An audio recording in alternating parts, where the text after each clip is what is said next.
Thank you, everyone, for taking the time to tune in today. Today's episode of the Topping Show is proudly sponsored by Topping Technologies. Topping Technologies is an IT value-added reseller and services company with a special proficiency IT security. Heck, I see your founder at least twice a day. Gotta say he's quite handsome and brilliant. He's me, see, that's the joke. If you're an IT leader or a business owner, reach out to the team at sales@toppingtechnologies.com. Also, still giving away a free flamethrower with every IT purchase with Picatinny rail adapters to come out to any standard AR-15 like all awesome accessories can be. Go to toppingtechnologies.com and click the flamethrower button to learn more and see me shooting a flamethrower. And lastly, trying to get to 6,000 subscribers by the end of the month. So if you can click that button and tell your friends and your enemies, I would greatly appreciate it. Now, going over to the business part of the podcast, you have the Ram 1500 truck with a V8 flying off the shelves because you cannot be a V8 in most applications. Now, this is brought to us thanks to Motor1.com, specifically one of the best contributing writers over there, Chris Perkins. And, well, it's debatable if I should give you a visual disclaimer for this part of the show. I guess the Ram doesn't look too bad. And he says, quote, "Not shocking, Ram 1500 Hemis are flying off lots. Ram reintroduced the 5.7-liter Hemi V8 to its half-ton pickup truck a few months ago. So far, it's already paying off because, yes, an ancient philosopher, I don't know if this is Confucius or Henry Ford, once said, there's no replacement for displacement. And yeah, turns out truck owners, they want a V8. They want 8 cylinders of glory. They want some Italian straight 6 twin turbo banana falcon engine, which, sure, and BMW with a stick shift, a great application for a straight 6 engine. However, truck owners, they want them V8s. That's right, Ford, as well as Chevrolet, were eating away the market share as Dodge sales crashed almost as bad as a Boeing airplane. It's terrible. One of the reasons the Stellantis CEO has been ousted, terrible business decisions. One of the most profitable things about Stellantis, well, one of the few profitable parts of Stellantis, is the Ram pickup truck. So yeah, lo and behold, you give the customers what they want, everyone wins. Now, going to the article, again, credit to Chris Perkins at Motor1.com. He says, quote, under the former CEO, Carlos Tavares, Ram killed the Hemi V8 in its midsize 1500 pickup truck in favor of a new turbocharged inline 6. Morons. I mean, not to be too pejorative, however, I shall. None of the customers wanted this. No one. They just did this to cut costs, which it is common for pretty much every manufacturer to share the same powertrain for a couple vehicles. Stellantis went all in on that. They called it the Hurricane Straight 6. Ooh. Still was a terrible engine. You talk to any Dodge dealer, they're already having issues more and more. Now, nevertheless, they say, quote, with Tavares now out of the picture and Tim Kuniski's once again back at the Ram brand, who, again, you want to talk about who revolutionized Ram, the whole SRT, the best cream of the crop, the devil. I mean, shoot. If you want to talk about the guy who revolutionized Dodge, that is Tim.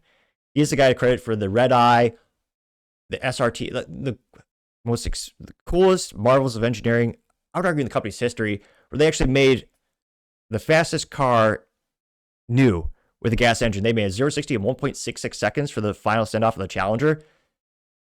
And that was just good old muscle. No fancy, 18 twin turbos and 25 radiators like the Bugatti. It was a marvel of engineering, and people loved it. He's back, baby. So there's a lot of people smiling at the Dodge office, well, the remaining ones who are not, fired. But yes, an instance where great things are coming back. Now they say, quote, and now the trucks are moving off lots quickly. Stellantis reported its third quarter U.S. sales, and one detail automotive news brought to our attention stuck out. The company said dealers are reporting that the earliest units of the 1500 Hemi are selling within 5 days on average. Holy smokes. He said that is unbelievably quick. The other fast-selling cars of the year are more 20 to 30 days on dealer lots. Or when you have really bad vehicles, like the Dodge Ram with a 1500 with a straight 6, they almost get a birthday in terms of like 300 days on dealer lot.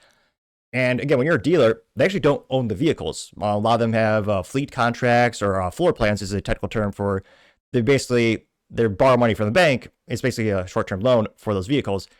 That's why if you ever go to a dealership, want to negotiate, ask them, what's the age of that vehicle? How long has it been on the lot? The more days it's been on the lot, the more money it's costing the company, and the more incentive they have to get it out.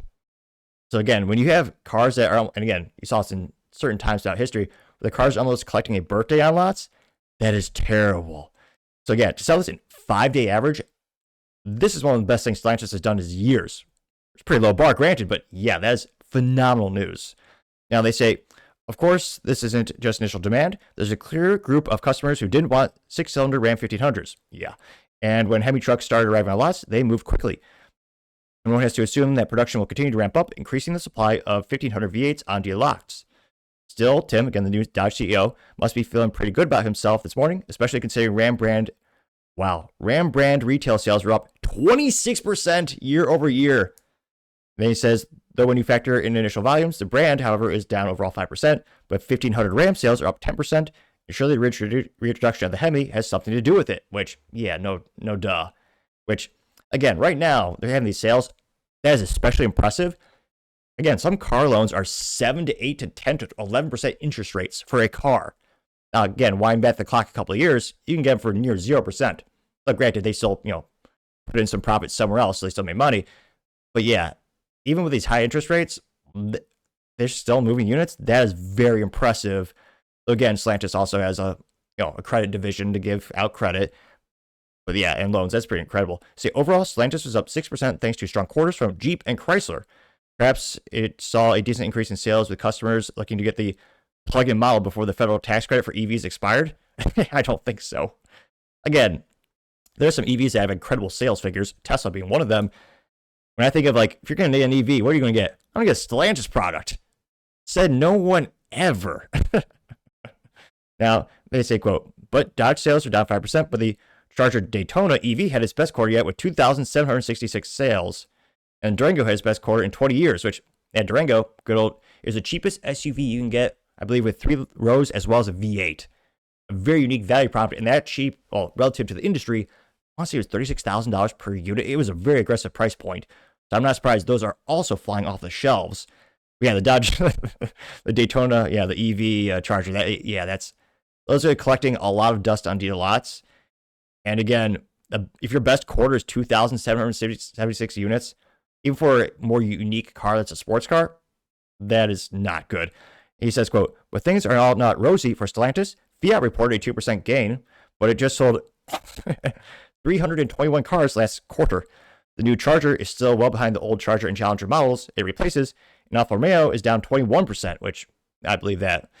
They say things are getting better, coming with the introduction of the new Jeep Cherokee. It seems like Dodge is figuring out how to put a V8 back into the Charger, but it's a long road ahead for Stellantis, which, yeah, again, last year their sales and profitability was like 48% and 42% drop respectively. It was terrible. So, silver lining, they have nowhere to go but up.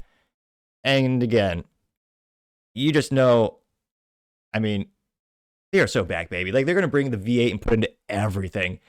They need to do it just in the Chrysler Pacifica or the Dodge Grand Caravan. They're not going to get probably any more than 20 sales just to make enthusiasts smile ear to ear. Because again, that is what gets people in the doors, is not just the Halo product, which, not everyone will buy, but just getting people's attention in such a saturated market and where there's so much competition, the price points get more aggressive. That's why I'm a big fan of having the cars that really get you to wake up from the boring lull of like a minivan, where it's like, oh yeah, every boring minivan is out there. Wait a minute, Dodge has a V8 in a minivan with a stick shift. It would be so stupidly, hilariously awesome. I mean, they'd go viral for a couple weeks. And I do wonder, how much retooling would they really have to do in order to just, could it just slide right in there? Or how much re-engineering would it take? But I love that type of creativity and listening to consumers and giving them what they want, which is what Dodge historically has been really exceptional at. Just having good, loud, fun cars, big engines, and options for people who want smaller engines.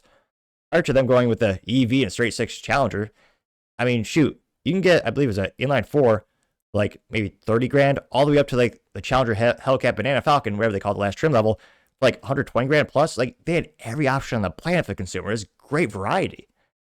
And I think they're going to do that again, because not only is it great for the consumer, but it's also very profitable for the company. And thanks to the laxing of regulations in the United States, it's going to be more viable for them to do that without facing massive prohibitive penalties. So I'm really excited. This is some good news. And I can't but think, give them 2 more fiscal quarters until they just cancel the straight six engine for the Ram altogether. Maybe I'm being too overly optimistic for the adoption rate of people going back to the V8s, but let me know your thoughts, because as always, I'd be fascinated to hear what you have to say. Thank you everyone for taking the time to tune in today. And again, try to get to 6,000 subscribers by the end of the month, so click that button. I greatly appreciate it. Also, give me a thumbs up, thumbs down, and comment. It's a great way to give me some additional feedback. Let me know how I can make the show better and better.